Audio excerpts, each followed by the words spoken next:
Meus irmãos em Cristo Jesus, a paz do Senhor, Levi aqui para trazer aqui o subsídio do livro de apoio das lições bíblicas jovens, editada pela CPAD, lição de número 1, que está trazendo o tema Bíblia, a fonte da genuína doutrina.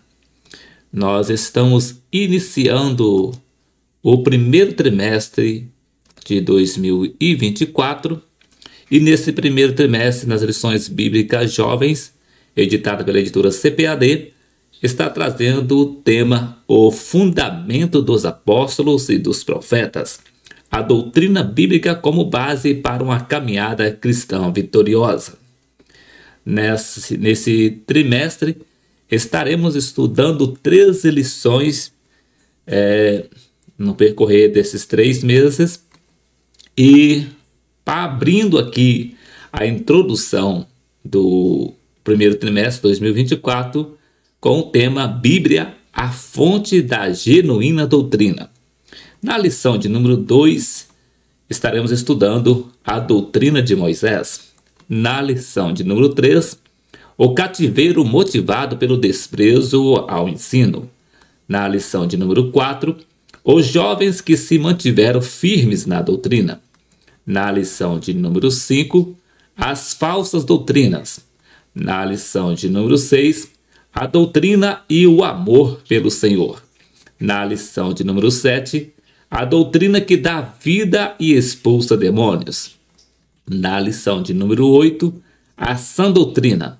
Na lição de número 9, a doutrina dos apóstolos. Na lição de número 10, o cuidado com o vento de doutrina. Na lição de número 11, a doutrina deve fazer parte do culto. Na lição de número 12, perseverando na doutrina de Cristo. E fechando o primeiro trimestre de 2024 com a lição de número 13, que está trazendo o tema A Igreja não sobrevive sem doutrina.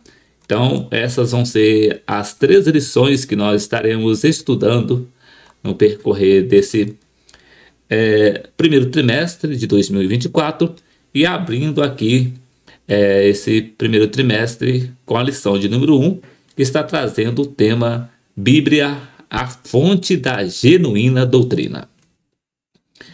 E o texto principal nos diz: toda escritura divinamente inspirada é proveitosa para ensinar, para redarguir, para corrigir, para instruir em justiça. 2 Timóteo capítulo 3, versículo 16. Resumo da lição. A Bíblia é a única fonte genuína de doutrina para o cristão. E o texto bíblico está registrado em 2 Timóteo capítulo de número 3, versículo de número 14 ao versículo 17, que nos diz: Tu, porém, permanece naquilo que aprendeste e de que foste inteirado, sabendo de quem o tens aprendido, e que desde a tua meninice sabe as sagradas letras que podem fazer-te sábio para a salvação pela fé que há em Cristo Jesus. Toda a escritura divinamente inspirada é proveitosa para ensinar, para redarguir, para corrigir, para instruir em justiça, para que o homem de Deus seja perfeito e perfeitamente instruído para toda boa obra. Para você que está chegando agora aqui no canal, está vendo esses vídeos aqui do subsídio pela primeira vez, o meu foco aqui é mostrar sobre o subsídio do livro de apoio.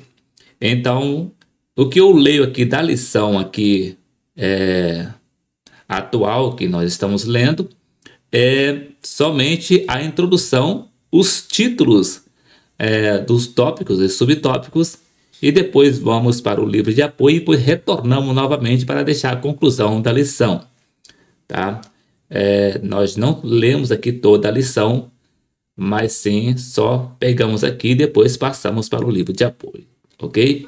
Só para você estar ciente com a forma que eu trabalho aqui com o subsídio do livro de apoio. Introdução. Nesse trimestre estudaremos a respeito do valor da doutrina. Este é um tema de fundamental importância para o cristão, individualmente e para a igreja. Quanto ao foco da primeira lição, abordaremos a lição como fonte segura da doutrina. Certamente você concorda que a Bíblia é indispensável para uma vida cristã frutífera, saudável. Mas você sabe qual é a sua origem e natureza? Nessa primeira lição, vamos responder essas questões discorrendo a respeito da origem da Bíblia, a sua inspiração divina e a sua elevada e inestimável importância. No primeiro tópico, traz o título A Origem da Bíblia. No primeiro subtópico, definição do termo. No segundo subtópico, a origem literária da Bíblia. No terceiro subtópico, a origem da Bíblia Sagrada. No segundo tópico, traz o título A Inspiração das Escrituras. No primeiro subtópico, uma breve definição. No segundo subtópico, a revelação especial da Bíblia. No terceiro subtópico, a natureza divina da Bíblia. No terceiro tópico, traz o título A Bíblia como fonte da doutrina. No primeiro subtópico, definição do termo. No segundo subtópico, a importância da doutrina bíblica.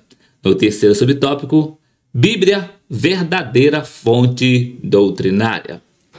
E vindo para o livro de apoio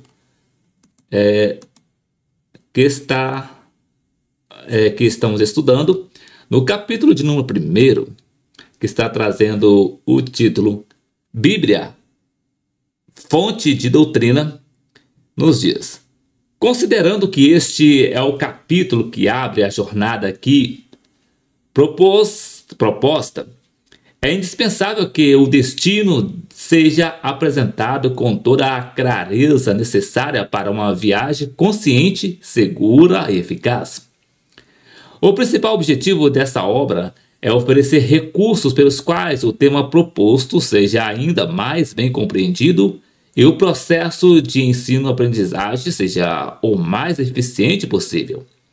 O tema a ser estudado é o valor da doutrina, no qual o objetivo, notado desde a primeira leitura, afinal de contas, a valorização da doutrina, a sua identificação e a sua importância são aí constatadas por meio de exemplos históricos, análises de textos bíblicos e da compreensão de ensinos basilares à fé cristã.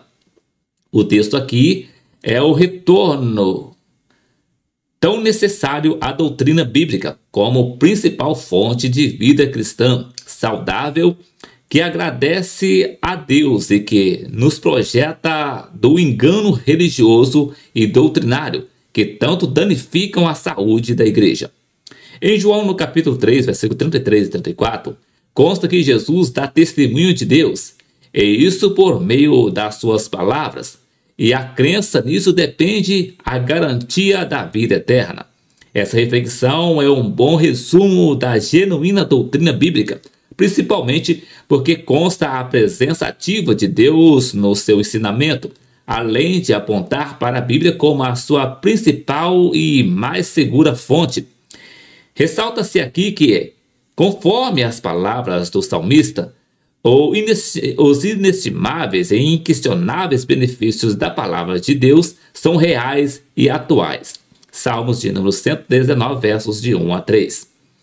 Esse capítulo ocupa-se exatamente do tema a respeito da Bíblia como a fornecedora de todo o bojo doutrinário capaz de sustentar a fé e a vida do verdadeiro cristão. Todo crente instruído reconhece a elevada importância da palavra de Deus para a igreja como um todo, para o cristão na sua individualidade.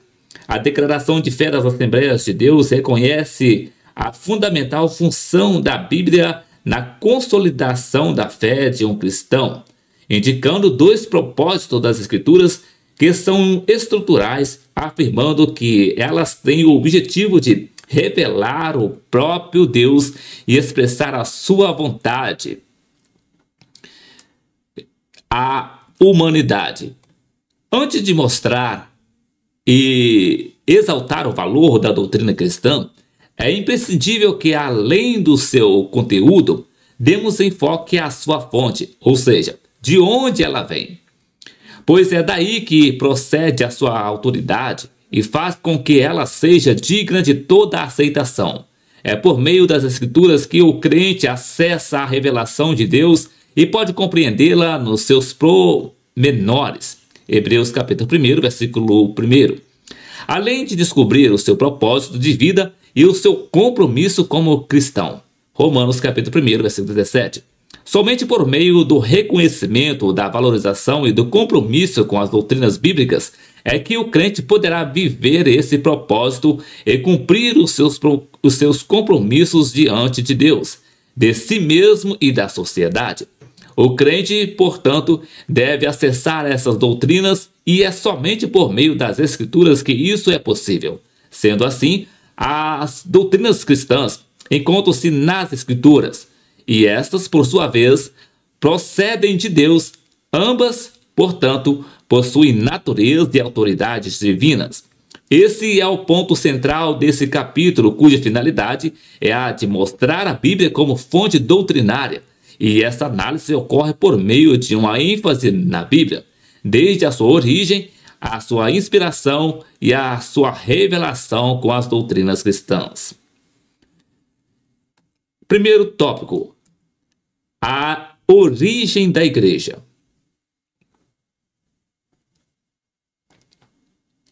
A Bíblia atesta categoricamente o fato de Deus não desejar estar calado, mas sim falar. E ela fala.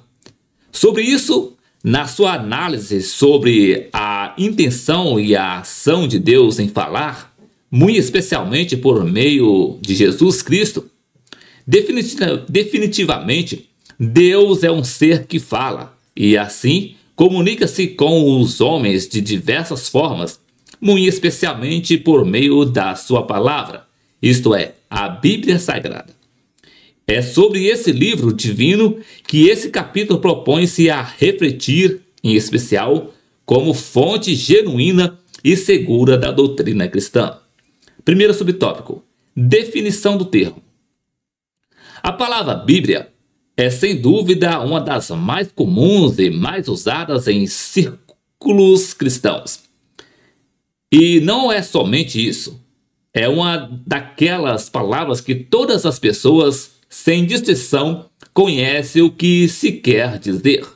Afinal de contas, a Bíblia é o livro mais conhecido de todos em toda a história e em todos os tempos. Não se pode afirmar, contudo, que todos tenham conhecimento do sentido pleno e técnico da palavra Bíblia. Mas, ao contrário do que alguns possam pensar, conhecer esse aspecto do estudo sobre a Bíblia é importante, pois permite a compreensão da sua real e precisa importância, assim como da sua trajetória histórica e dos seus aspectos estruturais. Por esta causa, essa sessão dedica-se em apresentar ainda que panoramicamente uma definição de Bíblia como termo.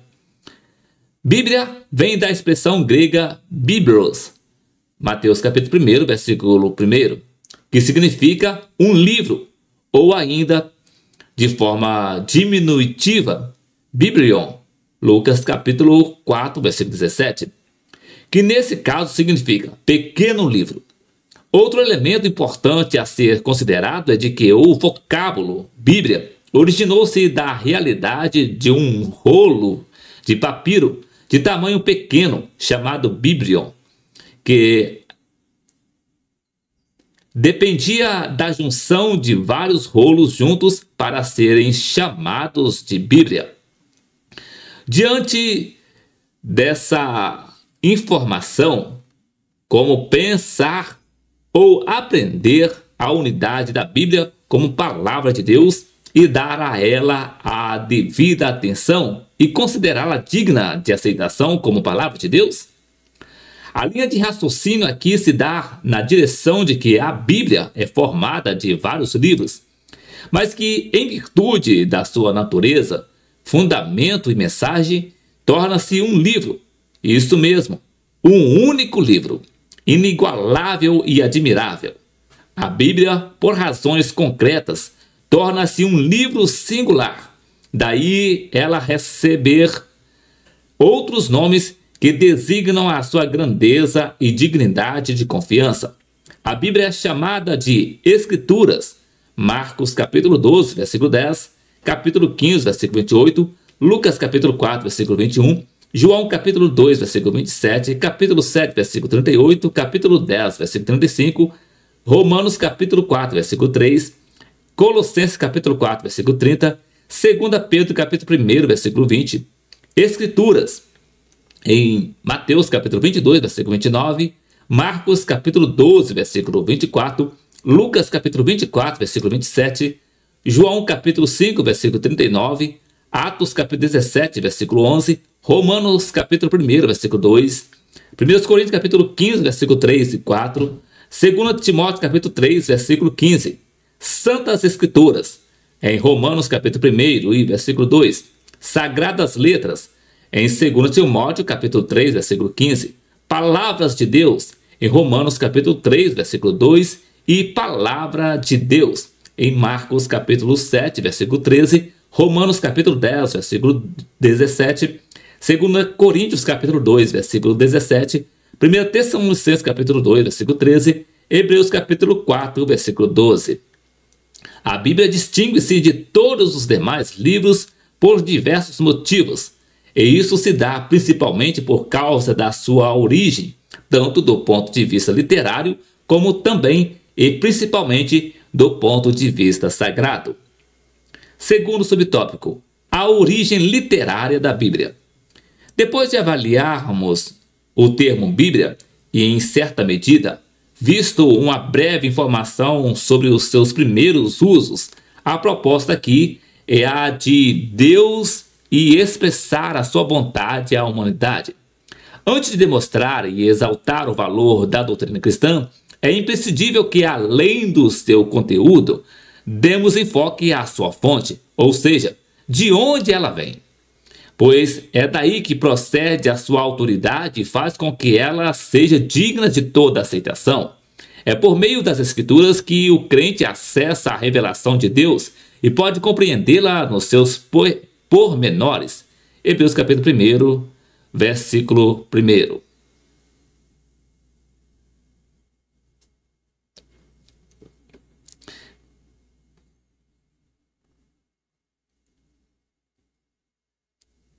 Perdão, irmãos. Segundo subtópico, a origem literária da Bíblia.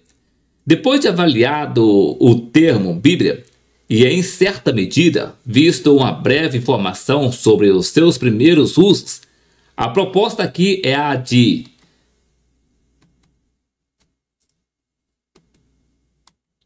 ampliar o conhecimento sobre a origem da Bíblia sob a perspectiva de um livro literário, que, em virtude de ser uma mensagem de Deus aos homens, precisou ter aspectos humanos com a finalidade de alcançar os seus objetivos. Nesse sentido, é preciso enxergar a Bíblia como um ato amoroso de Deus, pois ela é a palavra eterna do Pai, inserida na realidade do tempo e do espaço em que o ser humano vive. Conforme visto anteriormente, a Bíblia é um livro antigo e a sua forma original era a de um rolo. Jeremias capítulo 36, versículo 2. Feito de papiro e pergaminho. 2 Timóteo capítulo 4, versículo 13. Fatores históricos e do desenvolvimento tecnológico contribuíram diretamente para que a Bíblia Sagrada fosse disseminada entre os homens, como se percebe a sua íntima relação com a invenção do papel, que se deu no século II pelos chineses, além de ter sido beneficiada com a descoberta e com o avanço da imprensa, fato que ocorreu entre 1450 e 1455 d.C., por Johannes Gutenberg.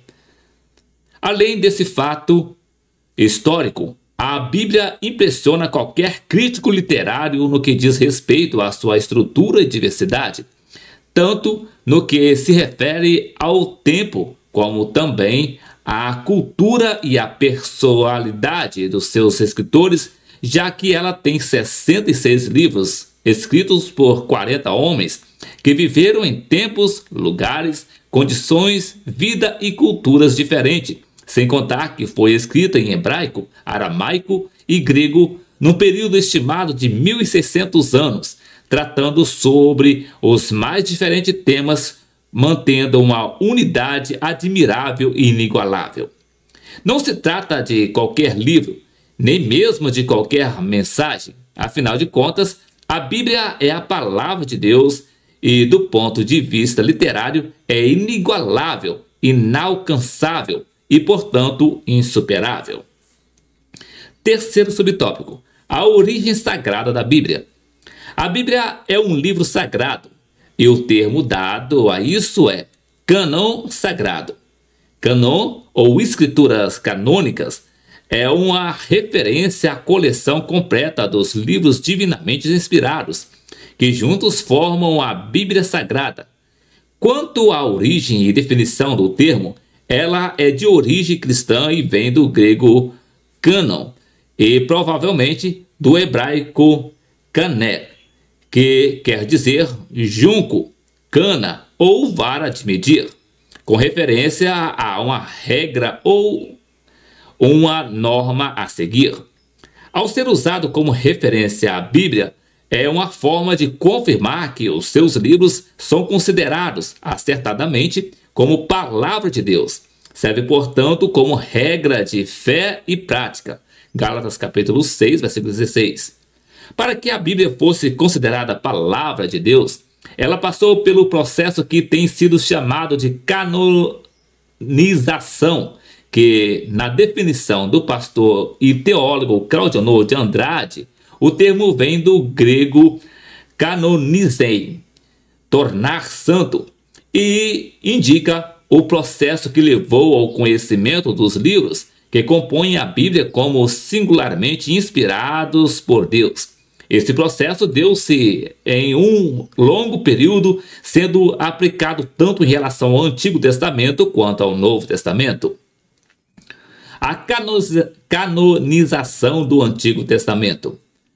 O processo de canonização do Antigo Testamento ocorreu dentro de um longo espaço de tempo, que durou em média de 1046 anos.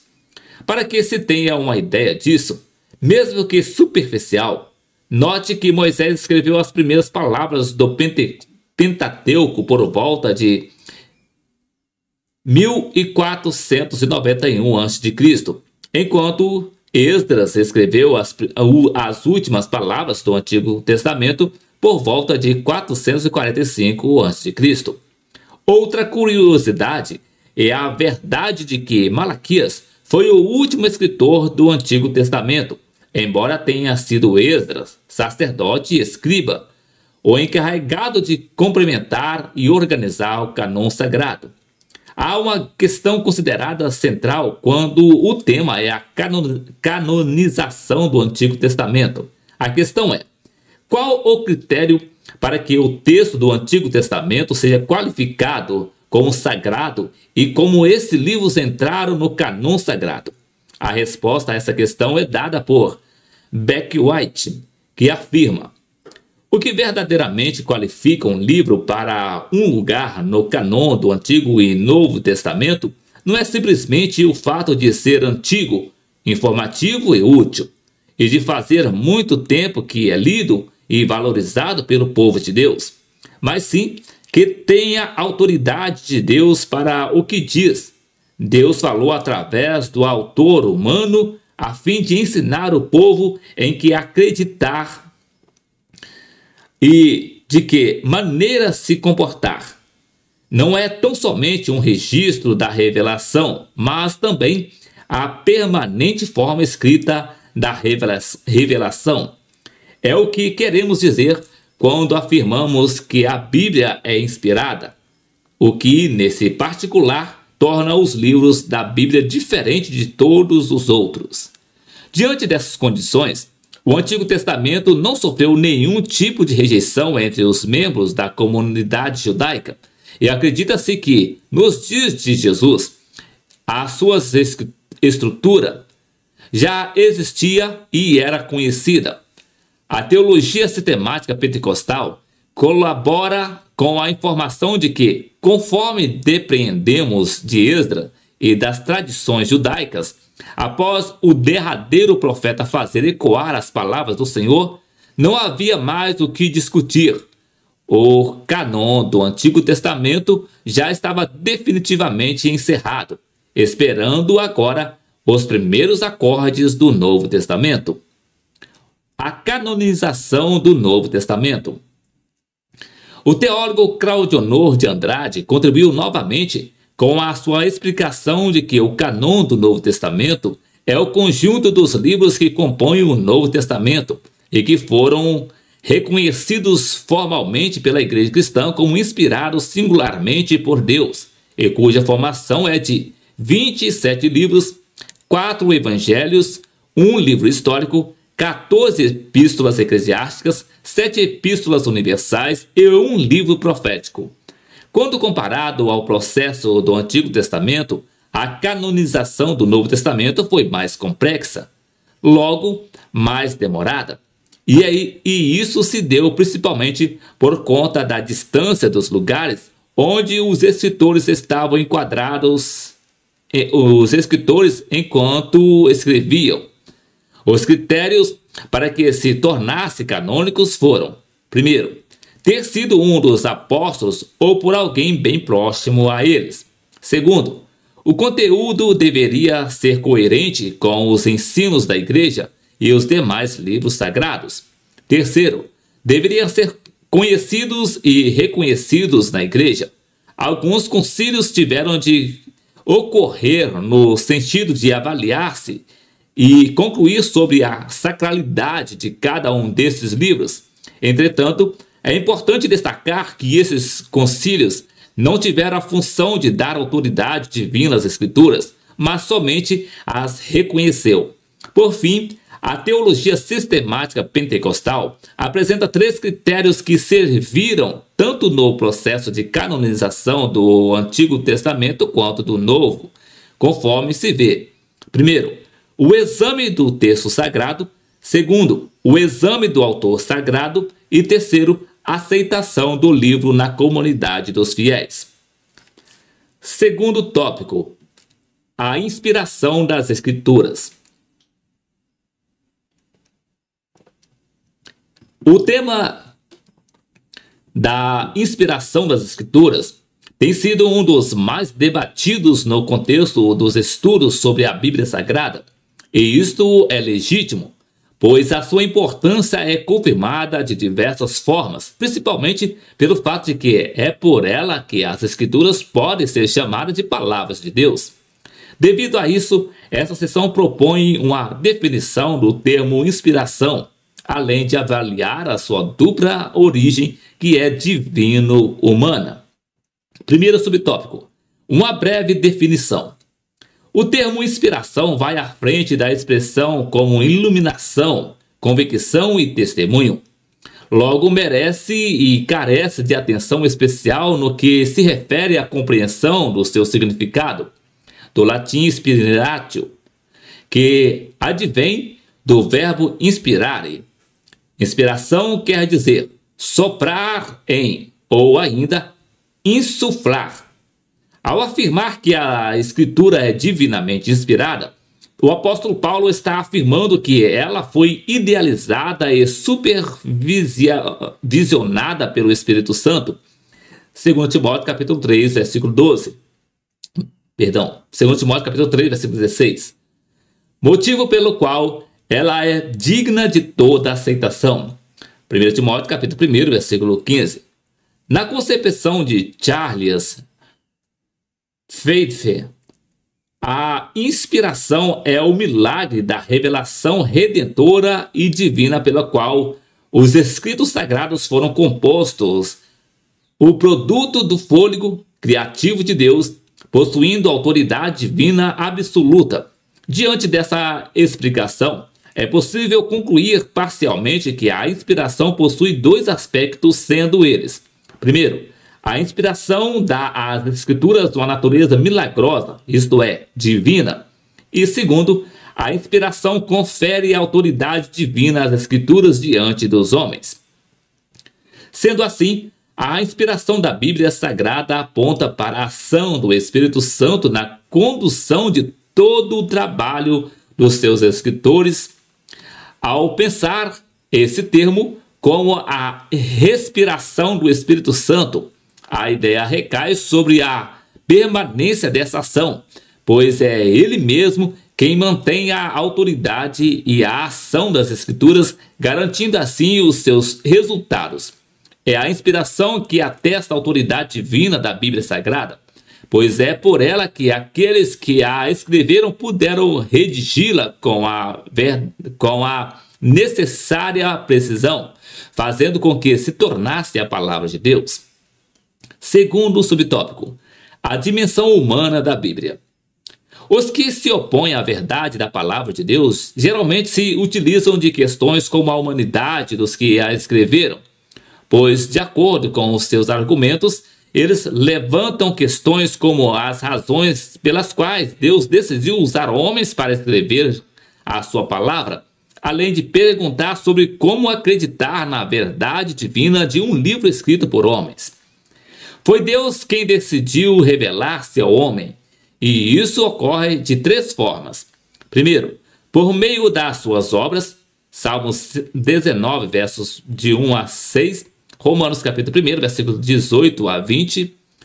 Segundo, por meio de Jesus Cristo, o seu Filho, Hebreus capítulo 1, versículos 2 e 3. E terceiro, por meio da sua palavra, Hebreus capítulo 1, versículo 1. Nesse último caso, isto é, no que se refere à Bíblia Sagrada, os homens estiveram envolvidos e isso pode ser justificado de duas formas. Primeiro, estratégia divina. Homens escrevendo para homens na linguagem de homens, com vista à compreensão da mensagem a ser transmitida. E segundo, graça divina. Não obstante as mais limitações dos escritores, ainda assim, eles foram usados por Deus para cooperar no projeto do maior e mais importante livro da história. A escolha de homens como autores da Bíblia é justificada pela estratégia divina, haja visto que o uso da linguagem humana contribuiria com a comunicação da mensagem. Embora tenham sido seres humanos que escreveram a Bíblia, a sua fonte foi o próprio Senhor Deus, que os chamou para essa missão. 2 Pedro capítulo 1, versículo 21. Aliás, tanto no Antigo Testamento como no Novo Testamento, a iniciativa na comunicação foi de Deus e de forma oral. Gênesis capítulo 1, versículo 28 a 30, João capítulo 14, versículo 26. Com os que receberam a missão de registrar a sua palavra. Êxodo capítulo 17, versículo 14, capítulo 24, versículo 4, capítulo 34, versículo 27, Números capítulo 33, versículo 2, Deuteronômio capítulo 31, versículo 24 a 26, Josué capítulo 24, versículo 26, 1 Samuel capítulo 10, versículo 25, 1 Crônicas capítulo 29, versículo 29, 2 Crônicas capítulo 26, versículo 22 e capítulo 32, versículo 32 e Jeremias capítulo 30, versículo 2. Trata-se de, no mínimo, uma dinâmica admirável, bela e impressionante, na qual se observa a íntima revelação entre a inspiração divina e as particularidades individuais dos escritores da Bíblia, que não foram anuladas, antes foram potencializadas e utilizadas por Deus como instrumentos para que os seus objetivos pudessem ser alcançados. A natureza humana das Escrituras não é, portanto, barreira e nem argumento para questionamentos da sua veracidade e autoridade divina. Pelo contrário, isso acentua ainda mais o poder e a graça de Deus na condução perfeita e eficaz desse processo. Terceiro subtópico: a natureza divina da Bíblia. O crente pode assegurar-se de que a Bíblia é inteiramente confiável, digna de toda aceitação, pois ela é a palavra de Deus. Entretanto, como afirmar a natureza divina da Bíblia?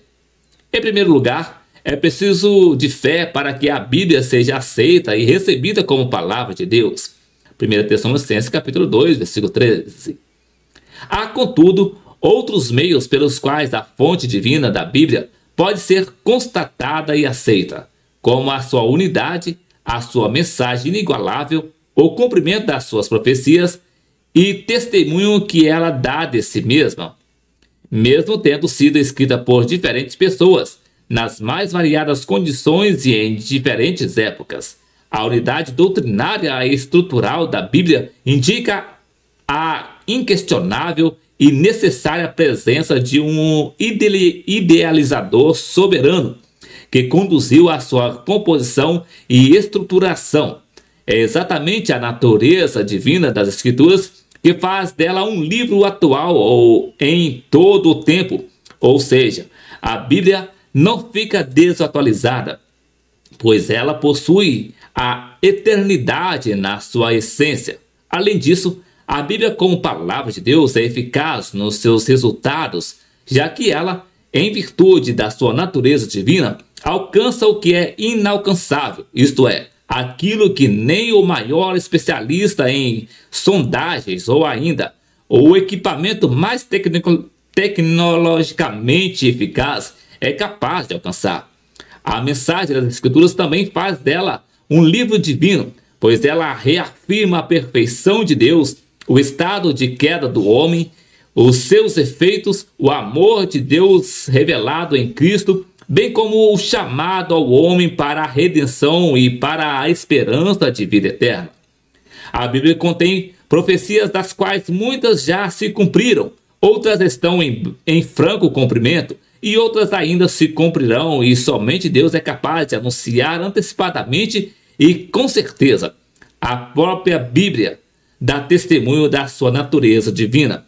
2 Samuel, capítulo 23, versículo 1 e 2, 2 Timóteo, capítulo 3, versículo 16, 2 Pedro, capítulo 1, versículo 20 e 21. A Bíblia é a palavra de Deus, mesmo porque ela tem no Senhor a sua fonte, e isso atesta a sua legitimidade divina. Terceiro tópico: a Bíblia como fonte da doutrina. Tão importante quanto a doutrina enquanto conteúdo é a identificação da sua fonte. Em primeiro lugar, porque isso permite o aprimoramento do entendimento e seu respeito, e em segundo lugar, para evitar possíveis enganos. Por causa disso, esse capítulo é concluído com uma sessão inteira para tratar a respeito da verdadeira e segura fonte de toda a doutrina cristã, a Bíblia. Iniciando pela busca de compreender o significado de doutrina, essa sessão discorre sobre a importância da Bíblia como fonte genuína e exclusiva de toda a doutrina, além de abordar acerca da importância das doutrinas bíblicas e como se sustenta a ideia da Bíblia como fonte segura de doutrina. Primeiro subtópico: definição do termo. Em linhas gerais, doutrina é ensinamento, e o ato de doutrina é o mesmo que ensinar. Doutrinar, portanto, é ensinar com base num conjunto de crenças pertencentes a uma pessoa, individualmente, mas principalmente a um determinado grupo religioso, coletivamente. Conclui-se essa parte com a reafirmação de que a doutrina expressa, em muitos casos, a realidade vivida anteriormente na igreja e que não só merece, como também deve ser valorizada no seio da igreja, principalmente no ambiente de culto, o que demonstra a sua elevada importância. Segundo subtópico: a importância da doutrina. Ao contrário do que muitos digam, a Assembleia de Deus é uma denominação preocupada com a preservação e fortalecimento da doutrina bíblica. Há muitas formas pela qual isso pode ser confirmado. No entanto, a informação abaixo encarrega-se de fazer isso de forma ainda mais eficaz, conforme se vê. A preocupação com a preservação da integridade doutrinária dentro do movimento também resultou na promulgação de diversas manifestações. Eram estas feitas por ministros das Assembleias de Deus que sentiam a necessidade de maior ajuda e esclarecimento sobre vários assuntos atinentes ao campo de trabalho.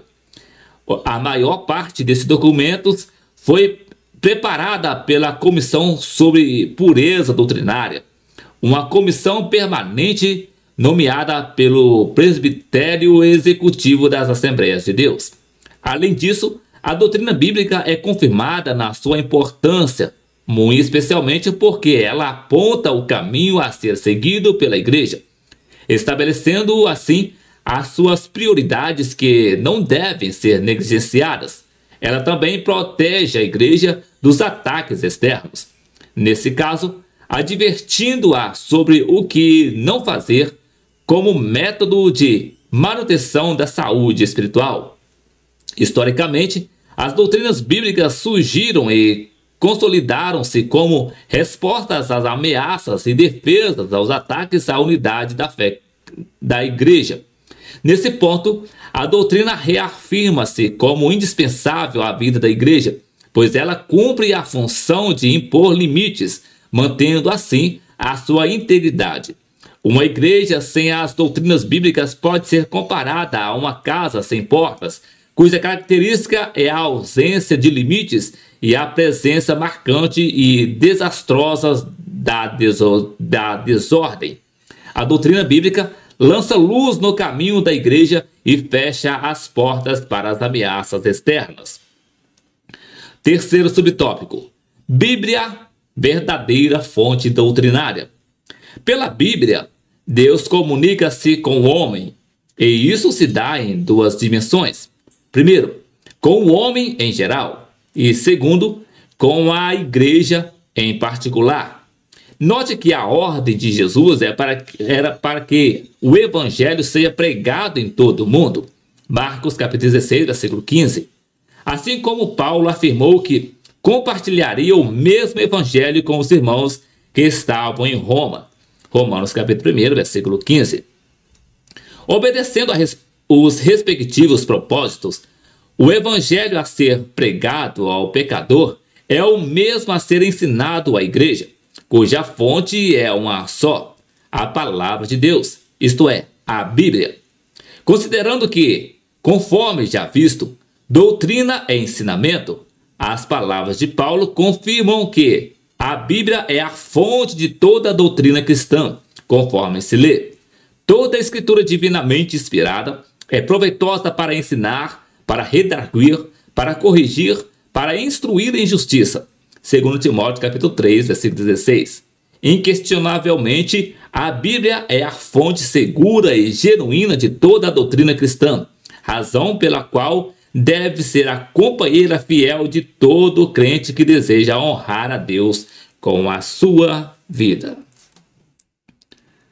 Voltando para a lição, a conclusão nos diz: nesta lição reafirmamos o lugar da Bíblia como fonte genuína da doutrina cristã.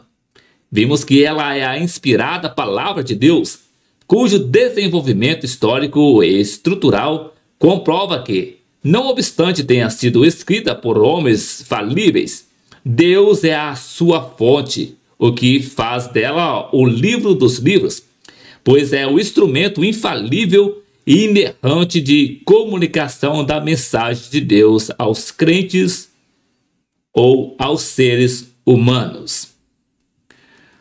Então, meus queridos, esse aqui foi o subsídio do livro de apoio da Lição Bíblica Jovens, editada pela editora CPAD, lição de número 1, que trouxe o título Bíblia, a fonte da genuína doutrina.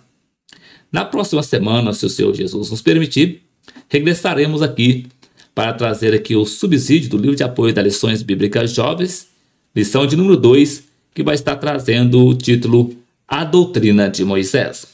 Que Deus em Cristo abençoe a sua vida e até o próximo vídeo, querendo o Senhor Jesus.